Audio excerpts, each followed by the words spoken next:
1974। एक आम साल, एक आम सुबह। लेकिन राजस्थान के एक सुनसान डेजर्ट में कुछ ऐसा होने वाला था जो दुनिया की पावर को हमेशा के लिए बदल देगा। एक ऐसा राज जो इतना गहरा था कि दुनिया की सबसे पावरफुल इंटेलिजेंस एजेंसीज को भी इसका अंदाजा नहीं था। 18 मई 1974। ये वो दिन था जब इंडिया ने बिना किसी वार्निंग के दुनिया को सरप्राइज कर दिया। स्माइलिंग बुद्धा। लेकिन इस कहानी को समझने के लिए हमें थोड़ा पीछे जाना होगा। 1962, साइनो इंडियन वॉर। इंडिया को एक बड़ा झटका लगा। फिर 1971, Indo Pakistani war of 1971। India ने जीत तो हासिल की, लेकिन एक सच सामने आ गया कि मॉडर्न दुनिया में सिर्फ हिम्मत काफी नहीं होती, पावर भी जरूरी होती है। ऊपर से चाइना न्यूक्लियर पावर बन चुका था और दुनिया के बड़े देश अपनी ताकत दिखा रहे थे।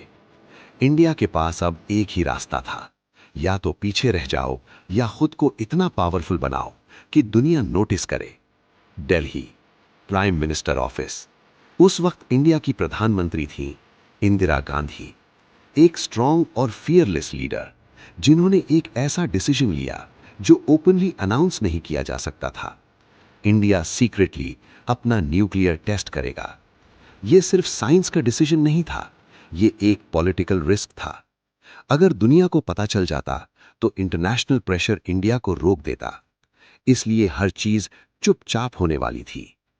इस मिशन के लिए चुने गए इंडिया के कुछ सबसे ब्रिलियंट माइंड्स, होमी सेठमा, राजा रामन्ना। ये सिर्फ साइंटिस्ट्स नहीं थे, ये साइलेंट वॉरियर्स थे। उन्हें फेक आइडेंटिटीज दी गईं। उनका काम इतना सीक्रेट था कि उनके अपने घर वालों को भी नहीं पता था। उन्हें पता था अगर ये मिशन फेल हुआ तो सिर्फ उनका करियर नहीं, पूरे देश का फ्यूचर रिस्क में आ जाएगा। ऑपरेशन इतना सीक्रेट था कि हर डॉक्यूमेंट कोड वर्ड्स में लिखा जा रहा था और इस मिशन का नाम रखा गया स्माइलिंग बुद्धा। एक ऐसा नाम जो किसी को शक तक न होने दे। राजस्थान का एक सुनसान इलाका, पोखरन। यही जगह अब दुनिया का सबसे सीक्रेट टेस्टिंग ग्राउंड बन चुकी थी। रात के अंधेरे में ट्रक्स आते, इक्विपमेंट क्वाइटली अनलोड होता। आर्मी और साइंटिस्ट्स मिलकर जमीन के नीचे एक न्यूक्लियर डिवाइस इंस्टॉल कर रहे थे। सब कुछ इतनी प्लानिंग से हो रहा था कि सैटेलाइट्स को भी कुछ अनयूजुअल नजर न आए। दुनिया सो रही थी और इंडिया हिस्ट्री लिख रहा था। फिर आया 18 मई 1974। सुबह होने वाली थी। सब अपनी जगह पर रेडी थे। कंट्रोल रूम में सन्नाटा था, सिर्फ मशीन्स की हल्की आवाज और तेज धड़कती हुई सांसें। राजा रामन्ना ने धीरे से सिग्नल दिया, everything is ready. Her second भारी लग रहा था, जैसे वक्त रुक गया हो। फिर काउंटडाउन शुरू हुआ। 5, 4, 3, 2, 1। बूम! एक जबरदस्त धमाका। जमीन कांप उठी, डेजर्ट की खामोशी टूट गई और उस एक पल में इंडिया ने दुनिया को बता दिया कि अब वो किसी से कम नहीं। इंडिया न्यूक्लियर पावर बन चुका था। जब ये खबर दुनिया तक पहुंची तो सब शॉक में थे। अमेरिका तक को अंदाजा नहीं था कि इंडिया इतना बड़ा स्टेप ले लेगा।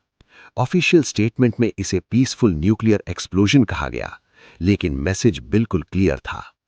इंडिया अब ग्लोबल पावर गेम में एंटर कर चुका था।